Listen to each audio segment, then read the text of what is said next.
everybody, and welcome back to Let's Play Final Fantasy VI Advance. This is thejonnymar, and we are going to get into a boss battle here. Something is coming through the wall. Is it the Kool-Aid Man?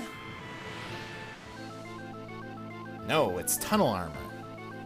Now, before this fight, I did unequip my relics except the Genji glove on Locke, so that I can use them in Sabin's scenario. This fight against the tunnel armor is basically a tutorial on how to use Celeste's runic blade. This is a special skill that she has that she can use when she has a sword equipped. If you have another weapon equipped on her, like a flail, she is not able to use the runic. All you do is activate the runic by selecting it, and if an enemy uses a magic attack, then Celeste will absorb that attack with her blade, and you will get MP.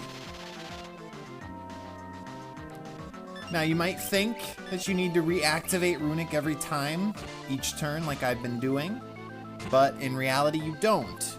As long as Celeste does not take an action, then her runic blade will stay activated. So all you have to do is do it once, and when her turn comes up, just do nothing. And this boss refuses to use magic attacks at this point. Locke's gonna be our heavy hitter. There we go. And she absorbs it. Locke's our heavy hitter, so just attack each turn with his 2 attacks. And let Celeste absorb the magic.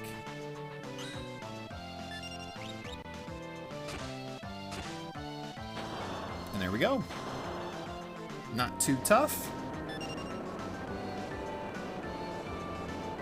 And that is the end of Locke's scenario. So we are finished with our first 2 scenarios. We have completed Ban, Terra, and Edgar, and now Locke and Celes. So they all are on their way back to Narshe. So that leaves just Sabin's scenario to go.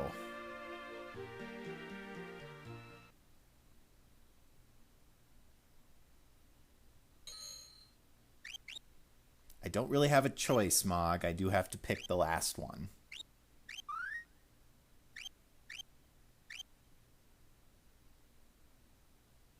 So what fate has Sabin found himself in?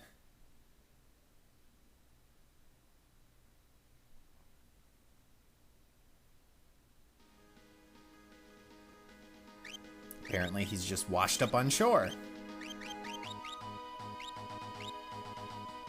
So I'm going to equip him quickly with a couple relics. Earring is good. His Aura Bolt actually is a magical based attack, so Earring increases the power of it. And the running shoes. And here we have the return of Shadow.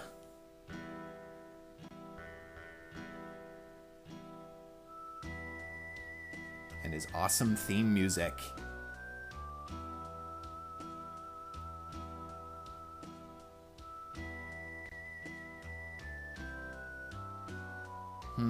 Celeste mentioned that they were planning on poisoning Doma.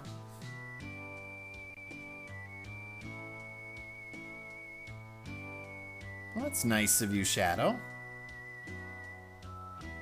That's not so nice. Of course I'll take on a traveling companion. Death is always just a step behind me. The original line was, the Reaper is always a step behind me. Again, their use of words to not use death. So I'm going to equip the white cape, and actually probably the running shoes would be better on Shadow. So I'm going to move and switch to the ribbon on Sabin, which will be helpful in a little while. And let's head in here and talk to this old man. We get the crazy music again. Oh, come on. I didn't do that much. You mentioned kids. Toss us onto the veldt. Okay.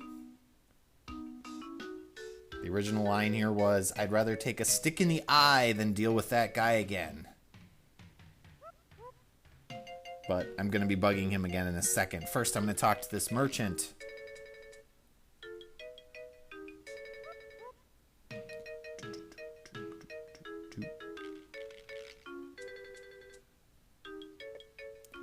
Merchant carries basic supplies, and you can get a couple throwing scrolls for Shadow, some sprint shoes if you forgot to unequip them, but the main thing we need are shurikens.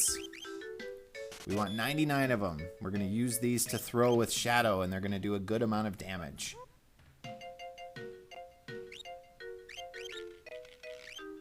Shadow can actually throw pretty much any weapon that's in your inventory. But once you throw it, it's gone for good. So that's why you need replenishable throwing items like shurikens.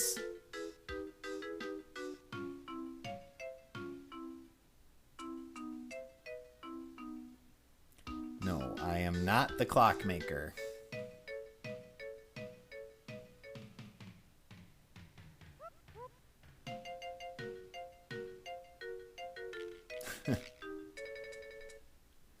You got anything else to say?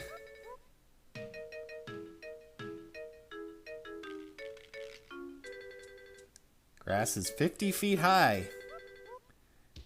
I don't ever see a lawnmower in this game, so that's an interesting thing to ask for. Alright, so that's it for here. We're going to move on. One thing to keep in mind is that Shadow has a small percentage chance of leaving your party after any random battle. So in general, it's good to save frequently here while you're using him, because he might just leave after the battle. And in fact, I'm probably going to run from most battles just so that I don't activate that on chance. We'll kill this guy, see if it activates. Nope. Good. So we are looking for an Imperial camp, which should be just down here to the south. I'm going to run from these guys to not risk losing Shadow. I saw that black shield. That is actually Shadow's special counterattack. Occasionally when he does that, his dog Interceptor will then attack the enemies.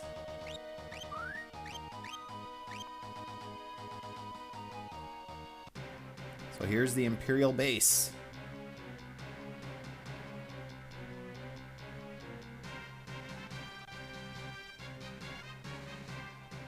Soldier A and Soldier B. So Biggs and Wedge gets unique names, but these guys are just generic, huh? Ah, General Leo. I think he was mentioned when we went to South Figaro.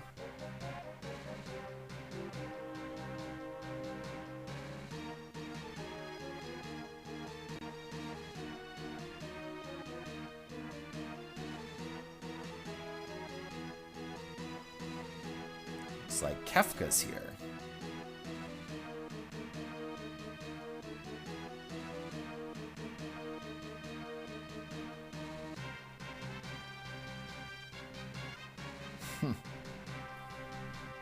Kefka does not suffer a fool.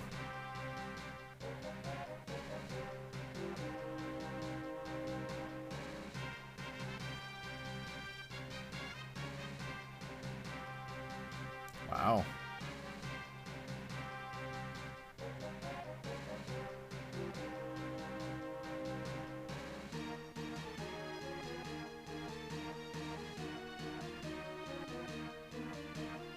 Guy's got a big mouth.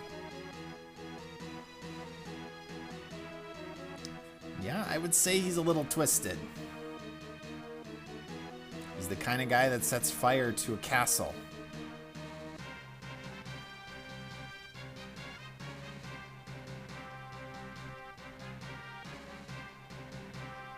So it looks like they're going to be assaulting Doma.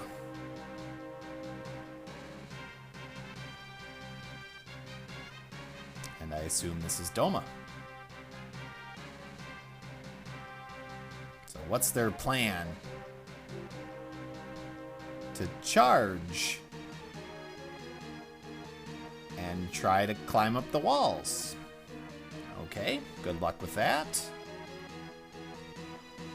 They didn't seem to be doing too well, so I'm not sure you need to be too worried, guys. A moment, sir. Wait for the introduction of a new character. With awesome theme music, which is a trend. This is Cyan.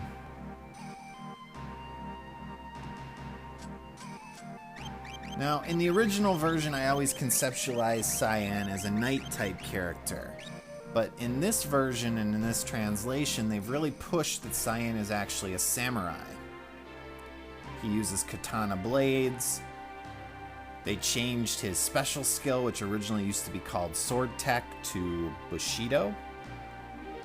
And as you saw in his little introductory paragraph, they said he's from a foreign land. So we are doing the old kill the leader and demoralize the enemy trick. So hopefully that will work. Cyan's special skill does work from the back row at same damage, so there's no reason to have him in the front row.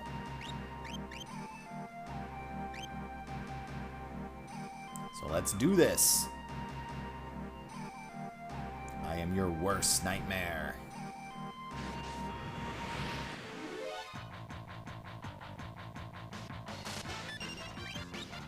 So if you charge up Bushido to the second level, he'll do the old retort skill, which does a strong counterattack when attacked. It's now called Sky for some reason. And that's all you need to do. You used to get a black belt in this fight. I don't know why they took that out. It was a relic that lets you counterattack. Now we just get a Phoenix down. And everybody runs away. So that worked really well.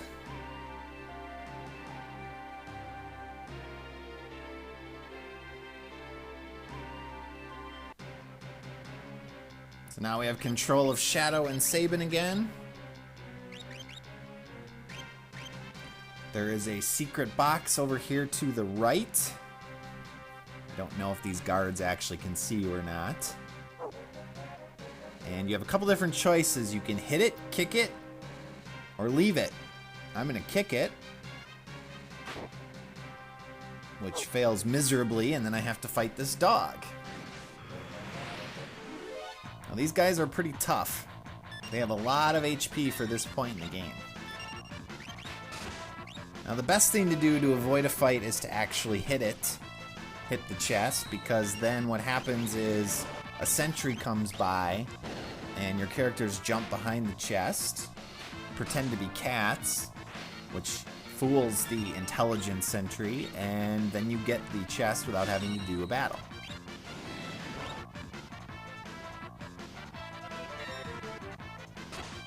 Still no counterattack. Interceptor, where are you?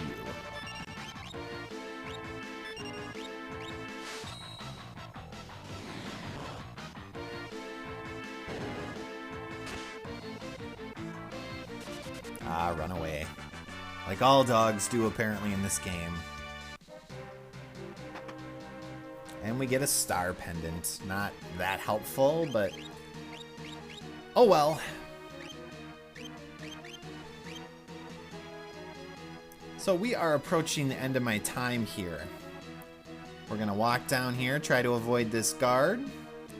We'll be introduced to General Leo, and we'll get to know a little bit more about him in my next episode. So as always, thanks for watching, and I will see you next time.